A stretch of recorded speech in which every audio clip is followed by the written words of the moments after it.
میرا شوہر میرے لیے بادام ڈال کر دودھ کا گلاس لے کر آیا تو مجھے کچھ شرمندگی کا احساس ہوا۔ ویسے تو یہ ہماری شادی کے بعد کی پہلی رات تھی، لیکن جو کچھ اس سے پہلے ہو چکا تھا، اس کے بعد میرے شوہر کا یوں میرا خیال رکھنا اور میرے لیے دودھ کا گلاس لانا مجھے شرمندہ سا کر رہا تھا۔ نہ جانے کیوں مجھے اپنا آپ اپنے شوہر کے آگے بہت چھوٹا محسوس ہو رہا تھا۔ لیکن پھر میرا شوہر محبت سے میرے نزدیک بیٹھا اور مجھے اپنے ہاتھوں سے دودھ پلانے لگا۔ مجھے اپنے شوہر کی اس حرکت سے بے پناہ محبت اور اپنائیت کا احساس ہوا۔ کوئی شخص اتنا فرشتہ صفت کیسے ہو سکتا ہے کہ کسی انسان کے سارے ہی گناہوں کو معاف کر کے اسے اتنی محبت سے قبول کر لے؟ بے اختیار میں نے عادل کا ہاتھ تھام کر اپنے لبوں سے لگایا تھا۔ عادل کے چہرے پر خوبصورت سی مسکراہٹ بکھر گئی تھی۔ دودھ کا گلاس پی کر میں سکون سے محسوس کرنے لگی۔ بہت عرصے بعد مجھے اتنا سکون نصیب ہو رہا تھا، ورنہ تو نہ جانے کتنی راتیں میں نے بس کروٹیں بدلتے گزاری تھی۔ میرے اندر کا کرب صرف میں ہی جانتی تھی، لیکن شاید یہ عادل کی قربت تھی جس نے مجھے پرسکون کر دیا تھا، اور پھر جلد ہی مجھے نیند آ گئی۔ لیکن صبح جب میری آنکھ کھلی تو میں نے دیکھا میرے پیروں پر دوپٹہ بندھا ہوا ہے۔ مجھے بے حد حیرانی ہوئی کہ یہ سب کیا ہے۔ ایسی عجیب حرکت میرے ساتھ پہلے نہیں ہوئی تھی، جبکہ اس گھر میں میں کافی عرصے سے تھی۔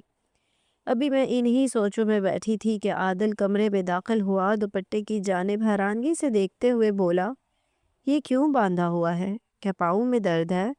میں نے الجھی نظروں سے اس کی جانب دیکھا اور بولی، نہیں، پتہ نہیں یہ کیسے بن گیا۔ اس نے کہا کہ شاید نیند میں باندھا ہو۔ اس کی بات پر میں خاموش ہو گئی، کیونکہ اکثر انسان نیند میں الٹی سیدھی حرکتیں کر لیتا ہے۔ وہ میرے پاؤں سے دوپٹہ کھولتا وہاں سے چلا گیا۔ میں پریشان سی اسی بارے میں سوچ رہی تھی کہ میرے پیروں میں دوپٹہ کیسے آیا کہ میری نظر دروازے کے پار کھڑے انسان پر پڑی، اور میں لمحے بھر کو چونک گئی۔ میں نے جلدی سے دوپٹہ اٹھایا اور بھر کر اپنے اوپر ڈال لیا۔ وہ میرے شوہر کا بیٹا شہریار تھا، جو دروازے کے پار کھڑے گہری نگاہوں سے مجھے دیکھ رہا تھا، لیکن جیسے ہی میری نظر اس پر پڑی وہ وہاں سے تیزی سے ہٹ گیا۔ اس کی نظریں مجھے بہت عجیب سی لگی تھیں۔ میں نے اپنے دوپٹے کو صحیح سے اپنے گرد لپیٹتے بستر سے اٹھنے میں عافیت جانی تھی، کیونکہ گھڑی صبح کے 12 بجا رہی تھی۔ میں آج پہلی بار اتنی دیر تک سوتی رہی تھی۔ میں اٹھ کر شاور لینے گئی تو مجھے کسی کی نظروں کا احساس ہوا، جیسے کوئی مجھے دیکھ رہا ہو۔ میں نے گھبرا کر یہاں وہاں دیکھا، لیکن کوئی نظر نہ آیا۔ واش روم میں کوئی ایسی جگہ نہیں تھی جہاں سے کوئی جھانک کر دیکھ سکتا۔ ہاں، البتہ بہت اوپر کی جانب ایک چھوٹا سا روشن دان تھا۔ میری نظر جب وہاں گئی تو مجھے وہاں کوئی سایہ سا نظر آیا اور میں خوف سے لرز اٹھی۔ پتہ نہیں یہ میرا وہم تھا یا حقیقت۔ اتنے میں واش روم کے دروازے پر دستک ہوئی اور عادل کی آواز سنائی دی۔ وہ ناشتے کے لیے مجھے بلا رہے تھے۔ میں نے جلدی سے لباس چینج کیا اور واش روم سے باہر نکل آئی۔ پہلے خیال آیا کہ اس بارے میں عادل کو بتاؤں کہ مجھے واش روم میں کسی کی نظروں کا احساس ہوا، لیکن پھر ساتھ ہی یہ خیال بھی آیا کہ وہ نہ جانے میرے بارے میں کیا سوچیں گے۔ یقیناً یہ میرا وہم ہی ہوگا۔ میں ان کا ہاتھ تھامے ناشتے کے لیے کمرے سے باہر نکلی تو میری نظر باہر سے آتے ہوئے میرے شوہر کے بیٹے شہریار پر پڑی، اور اسے سیاہ رنگ کے سوٹ میں دیکھ کر میرے قدموں تلے سے زمین نکل گئی، کیونکہ ایک لمحے کو مجھے ایسے لگا جیسے یہی سیاہ سایہ میں نے روشن دان کی جانب دیکھا تھا۔ وہ غور سے مجھے دیکھتے ہوئے اپنے کمرے کی طرف چلا گیا تھا اور میرے رونگٹے کھڑے ہو گئے تھے۔ میرا نام نور ہے۔ میرا تعلق ایک متوسط گھرانے سے تھا۔ میں نے اپنی زندگی میں ایسے اتار چڑھاؤ دیکھے تھے جنہوں نے رشتوں پر سے میرا اعتبار ہی ختم کر دیا تھا۔ اپنے اور پرائے سبھی مجھے ناقابل اعتبار لگنے لگے تھے۔ آج بھی مجھے وہ دن اچھی طرح یاد ہے جب میں شدید تکلیف کے عالم میں ہاسپٹل کے بستر پر پڑی تھی۔ میرا وجود پوری طرح ٹوٹ رہا تھا، ہر ہڈی چٹک رہی تھی، اور ایک نرس نے میرا ہاتھ تھام رکھا تھا۔ بی تھوڑی ہمت کرو، بس کچھ ہی دیر کی بات ہے اور پھر ڈیلیوری ہو جائے گی۔ وہ میرے سر پر ہاتھ پھیرتے کسی ماں کی طرح مجھے سنبھالنے کی کوشش کر رہی تھی، جبکہ میری چیخیں آسمان کو چھونے لگی تھیں۔ ڈاکٹر نے میری چیخیں سنی تو ڈانٹتے ہوئے کہنے لگی، بی بی اگر ہمت نہیں ہوتی تو پھر ماں بننے کا خیال ہی کیوں آتا ہے؟ اور تم سے زیادہ بے شرم تو کوئی ہو ہی نہیں سکتا جو بنا شادی کے بچہ پیدا کرنے جا رہی ہو۔ ڈاکٹر کے لفظوں نے مجھے شرمندگی کی گہرائیوں میں ڈبو دیا تھا، لیکن میں بس اپنے بچے کو جنم دینا چاہتی تھی، اسی لیے نرس کا ہاتھ تھامے وہی سب کچھ کر رہی تھی جس کی ہدایت ڈاکٹر مجھے دے رہی تھی۔ تھوڑی دیر بعد میری ماں بھی میرے پاس آ گئی تھی۔ میں پچھلی رات سے لیبر پین میں تھی، لیکن ڈیلیوری ہونے کا نام ہی نہیں لے رہی تھی۔ ڈاکٹر کا کہنا تھا کہ آپریشن کی ضرورت نہیں ہے، اگر لڑکی ہمت کرے گی تو نارمل ڈیلیوری ہو جائے گی، جبکہ ہر تھوڑی دیر بعد میری ہمت ٹوٹ جاتی، جو کچھ مجھ پر بیتا تھا وہ یاد آتا اور میں آنسو بہانے لگتی۔ ہاں، البتہ وہ نرس جو مستقل میرے ساتھ تھی وہ بہت ہی اچھی اور شفیق تھی، اور اسی کے سمجھانے اور ہمت دلانے پر میں بار بار کوشش کر رہی تھی کہ نارمل ڈیلیوری ہو جائے۔ جب اماں میرے پاس آئیں تو کہنے لگی، میں نہیں چاہتی تیرا آپریشن ہو، بہتر یہ ہے کہ تو ہمت کر اور نارمل ڈیلیوری کروانے کی کوشش کر۔ میں نے اماں کی طرف دیکھا اور کہا، اماں میرے بچے کے ساتھ کوئی ظلم تو نہیں ہوگا نا؟ اماں نے میرے سر پر ہاتھ رکھا، کہنے لگی، نہیں، کوئی کیوں ظلم کرے گا؟ تجھے جتنا ظلم اپنے ساتھ کرنا تھا تو کر چکی، ہمیں تجھ پر ظلم کرنے کی کیا ضرورت ہے؟ اماں کی بات سن کر مجھے تھوڑی ہمت آئی تھی۔ پھر اسی دن دوپہر کے وقت جا کر میری ڈیلیوری ہوئی تھی۔ بہت شدید تکلیف کے بعد میں نے بچے کو جنم دیا تھا۔ اس کے رونے کی آواز نے میری دھڑکنوں کو بے قابو کر دیا تھا۔ ڈاکٹر نے جب اسے میرے سینے پر لٹایا تو مجھے جیسے نئی زندگی مل گئی اور میرے بچے کو میرے وجود سے حرارت۔ اور پھر کچھ ہی دیر بعد میں بے ہوش ہو گئی، کیونکہ 2 دن سے میں بھوکی پیاسی تھی، تکلیف کی حالت میں۔ اب میرے لیے برداشت کرنا مشکل ہو رہا تھا۔ جب مجھے ہوش آیا تو میں نے فوراً یہاں وہاں نظر دوڑائی۔ میں اب لیبر روم میں نہیں تھی، بلکہ مجھے روم میں شفٹ کر دیا گیا تھا، لیکن میرے آس پاس کوئی بھی نہیں تھا۔ میں نے فوراً اماں کو پکارا تو میری آواز پر دروازہ کھول کر باہر سے اماں اندر آ گئی۔ اماں، میرا بچہ کہاں ہے؟ میں نے فوراً بچے کی تلاش کی۔ اماں نے نظریں چرائی اور کہنے لگی، نور، بس خدا کو یہی منظور تھا، تیری اولاد مردہ پیدا ہوئی تھی، تیرے ابا اسے دفن کر آئے ہیں۔ یہ سننا تھا کہ میرے حلق سے چیخ نکلی تھی اور میں روتے ہوئے مٹھیوں سے چادر کو کھینچنے لگی تھی۔ جھوٹ بول رہی ہو اماں تم، وہ روتے ہوئے پیدا ہوا تھا، میں نے خود اس کی آواز سنی تھی، وہ مردہ نہیں تھا۔ تم مجھ پر ظلم کر رہی ہو، تم نے وعدہ کیا تھا کہ تم میرے بچے کے ساتھ کوئی ظلم نہیں کرو گی۔ میری اس حالت پر اماں رونے لگی، کہنے لگی، میں نے تیرے ساتھ کوئی ظلم نہیں کیا، بس خدا کو یہی منظور تھا۔ وہ پیدا ہونے کے چند منٹوں بعد ہی اس دنیا سے چلا گیا۔ تو ہوش میں نہیں تھی، اسی لیے تجھے پتا نہیں، چاہے تو ڈاکٹر سے پوچھ لینا۔ اماں کی بات پر میری آنکھوں سے آنسو رواں تھے۔ اماں کمرے سے باہر نکل کر چلی گئی تھی اور مجھے یقین تھا کہ میری ماں نے مجھ سے جھوٹ بولا ہے، میرا بچہ یہیں کہیں ہوگا۔ میں جیسے تیسے بستر سے اٹھی اور چکراتے سر کے ساتھ کمرے سے باہر نکلی تو دور کوریڈور میں مجھے اماں ابا نظر آئے۔ ان کا رخ دوسری طرف تھا۔ دھیرے دھیرے چلتی ان کے نزدیک پہنچی تو اماں کی آواز میرے کانوں میں پڑی، ہم نور کے ساتھ زیادتی کر رہے ہیں، اس کی اولاد کا کوئی قصور نہیں ہے، اسے اتنی بڑی سزا نہ دو۔ اماں ابا کو سمجھانے کی کوشش کر رہی تھی، جبکہ ابا کہہ رہے تھے، تیرا دماغ خراب ہو گیا ہے اصغری، کیا کہیں گے دنیا کو؟ ہماری بیٹی نے ایک ناجائز بچہ پیدا کیا ہے جس کا باپ اسے چھوڑ کر نہ جانے کہاں چلا گیا ہے، اور ہمارے پاس ہے ہی کیا اس کی اولاد کو دینے کے لیے؟ ہم نے نور اور اپنے باقی بچوں کو کتنی مشکل سے پالا ہے، اب ہم اس بچے کو کیسے پالتے؟ وہ نرس اس کا بہت خیال رکھے گی، وہ بے اولاد ہے، اسے اپنے بچے کی طرح پالے گی۔ یوں سمجھ لے ہم نے نور کے اور اس کے بچے کے حق میں ایک بہتر فیصلہ کیا ہے۔ ہم اس بچے کو کچھ نہیں دے سکتے تھے، لیکن وہ نرس اسے ایک اچھا مستقبل دے گی، اور اس نے وعدہ کیا ہے وہ اس بچے کو ڈاکٹر بھی بنائے گی۔ نہ میں ظالم باپ ہوں اور نہ ہی اپنی بیٹی کے ساتھ زیادتی کرنا چاہتا ہوں۔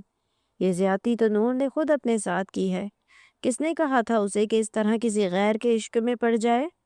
ابا کڑوے لہجے میں اماں کو باتیں سنا رہے تھے، اور ابا کی باتیں سن کر میرے قدموں تلے سے زمین نکلی تھی۔ وہ نرس شاید اس لیے اتنی مہربان تھی کیونکہ اسے میرا بچہ چاہیے تھا۔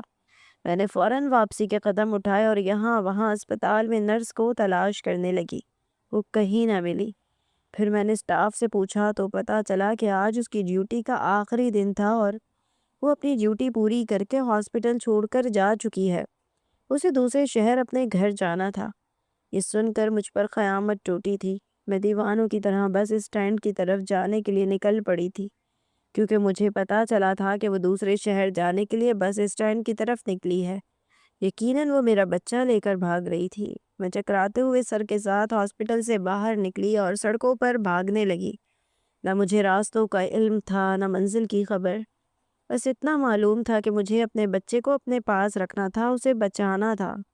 وہ نرس اگر اسے اپنے ساتھ ایک بار لے جاتی تو میں شاید ساری زندگی اپنے بچے کو تلاش نہ کر پاتی، اور میں یوں ہی دیوانوں کی طرح بھٹکتے ہوئے سڑک پر کسی گاڑی سے ٹکرائی تھی اور وہیں گر کر بے ہوش ہو گئی تھی۔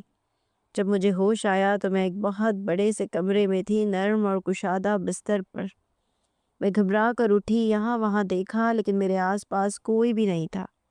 میں فوراً اپنے بچے کو پکارتے ہوئے رونے لگی، لیکن وہاں سوائے میری آواز گونجنے کے اور کچھ نہیں تھا۔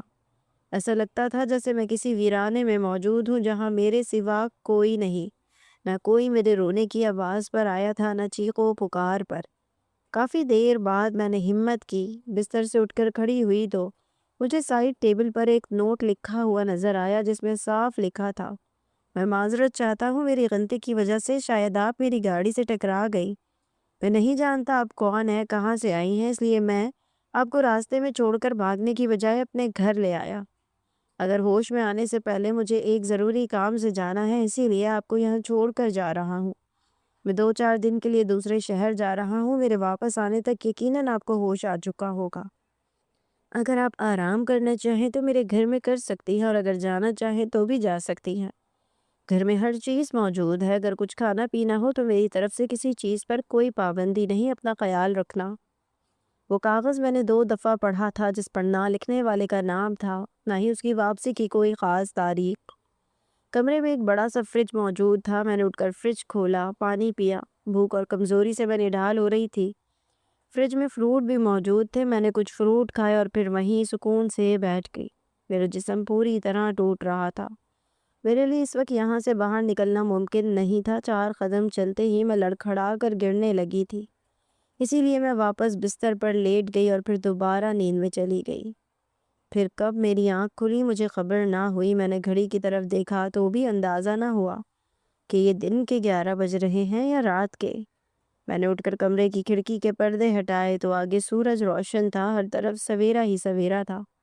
شاید صرف ایک میری ہی زندگی تھی جو اندھیرے میں ڈوب چکی تھی۔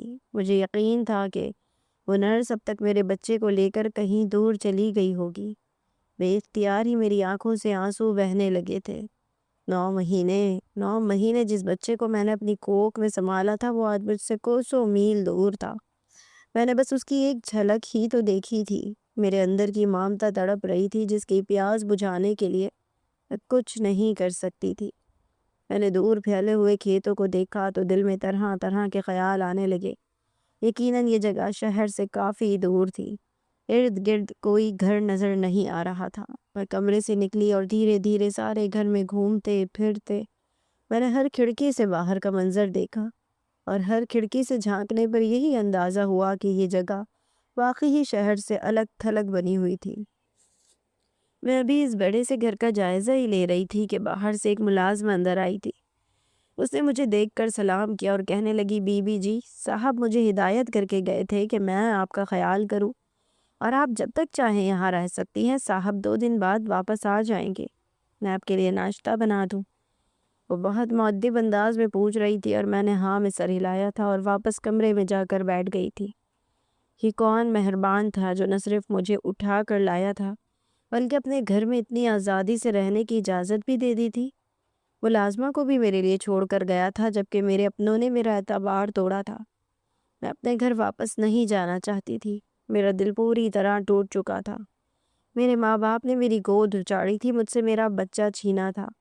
میں جانتی تھی کہ یہ اولاد جائز نہیں تھی، میری غلطی تھی، میرا گناہ تھا، لیکن اس بچے کا کیا قصور تھا کہ اسے اس کی ماں سے جدا کر دیا جاتا؟ ایک بار پھر میں بچے کی یاد میں تڑپ تڑپ کر رونے لگی تھی۔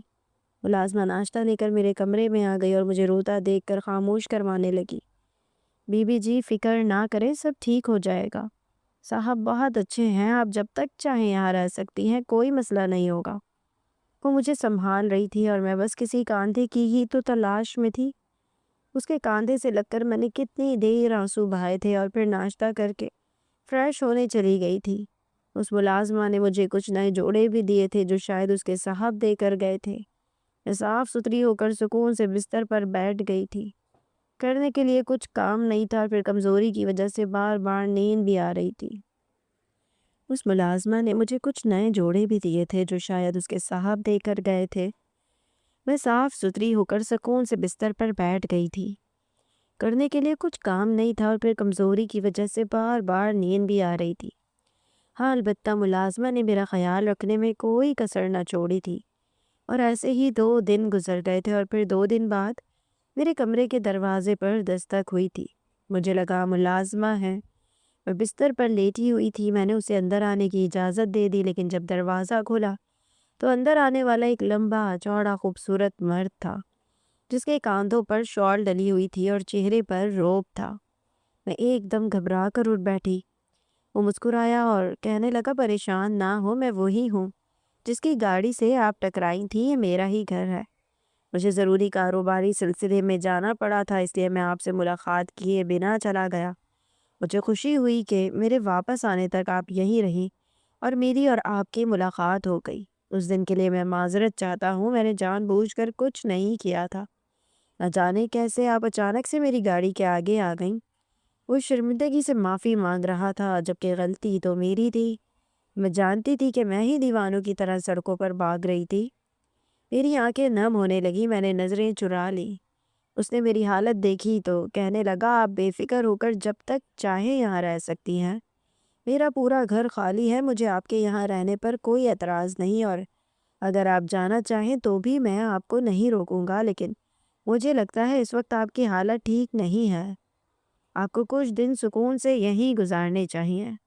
میں نے اس کا شکریہ ادا کیا اور کہا کہ میرے آگے پیچھے کوئی نہیں ہے، اسی لیے میں یہیں رہنا چاہتی ہوں۔ آپ چاہیں تو مجھے بطور ملازمہ رکھ لیں۔ میں اس کی ملازمہ بننے کو بھی تیار تھی، لیکن اس کے چہرے پر مسکراہٹ آ گئی۔ کہنے لگا، ہم مہمانوں کو ملازم نہیں بناتے۔ میرے لیے آپ میری مہمان ہیں۔ میں اپنی مرضی سے آپ کو یہاں لے کر آیا ہوں، تو پھر ملازمہ کے درجے پر کیوں رکھوں گا؟ پہلے ہی ایک ملازمہ موجود ہے، مجھے ملازمہ کی ضرورت نہیں۔ ہاں، آپ مہمانوں کی طرح یہاں ضرور رہ سکتی ہیں۔ وہ بہت نرمی سے بات کر رہا تھا۔ میں اس کے نرم و شائستہ لہجے پر حیران تھی۔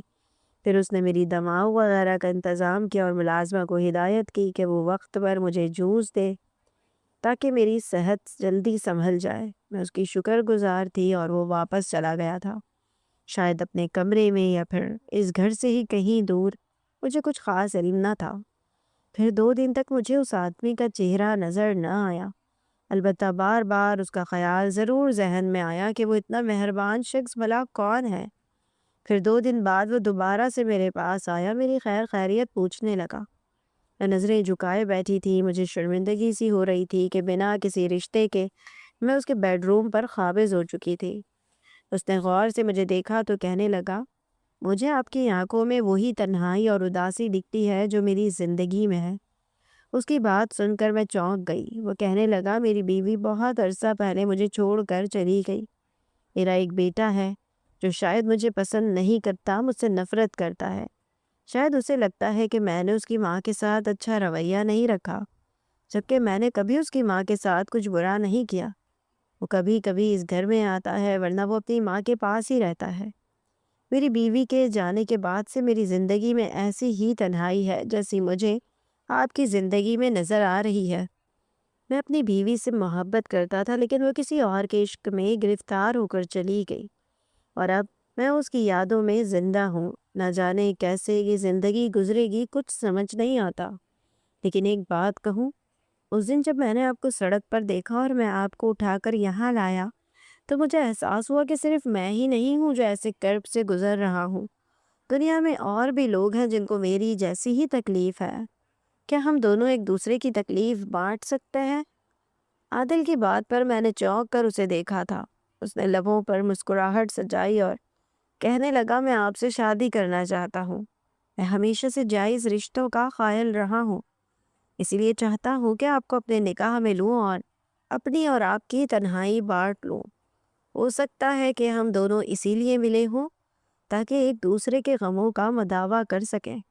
میں نہیں جانتا کہ آپ کی زندگی میں کیا کچھ ہو چکا ہے اور آپ کس مشکل سے گزر رہی ہیں، لیکن میں اتنا ضرور جانتا ہوں کہ میرے ساتھ آپ کی زندگی ہر غم سے آزاد ہو جائے گی۔